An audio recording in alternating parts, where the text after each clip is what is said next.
আসসালামু আলাইকুম। আমরা অনেক ছাদ বাগানে গিয়ে দেখি যে একটা গাছে সর্বোচ্চ ২-৩ টা আম। আর আমাদের আমের অবস্থা কি? দেখুন আমাদের একটা ছোট গাছ, সেম একটা ছোট গাছ একেবারেই ঝোপালো। এই একটা গাছে অলরেডি প্রায় ১৫০ প্লাস আম আছে। এবং এই আমগুলো হলো একেবারে আগাম আমেরিকান রেড পালমাল, একেবারে কালারফুল, একেবারে মিষ্টি আম। যেটা অলরেডি ম্যাচিউর হয়ে গেছে আর প্রায় ১৫-২০ দিনের মধ্যে এটা হারভেস্ট করা লাগবে। তো আমরা মূলত অতিরিক্ত আম থাকার কারণে এখান থেকে ছিঁড়ে ফেলে দিয়েছিলাম। এগুলা সবগুলোর মধ্যে কিন্তু আম ছিল।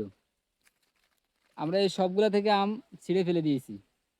আপনি গাছটাকে যত বেশি ঝোপালো করবেন, সেই গাছে তত বেশি ডাল হবে এবং তত বেশি ফল হবে। এটা একদম সহজ একটা কনসেপ্ট। তো সেই ক্ষেত্রে আপনার গাছগুলোকে আমাদের মতো ঝোপালো করুন, অধিক ফলন নিন এবং পরিচর্যার ক্ষেত্রে অনেকগুলো ফ্যাসিলিটি পাবেন। আবার এর সাথে এক্সট্রা ফ্যাসিলিটি পাবেন, আপনি ইচ্ছা করলে একটা গাছ থেকে অনেক ধরনের আমও নিতে পারবেন।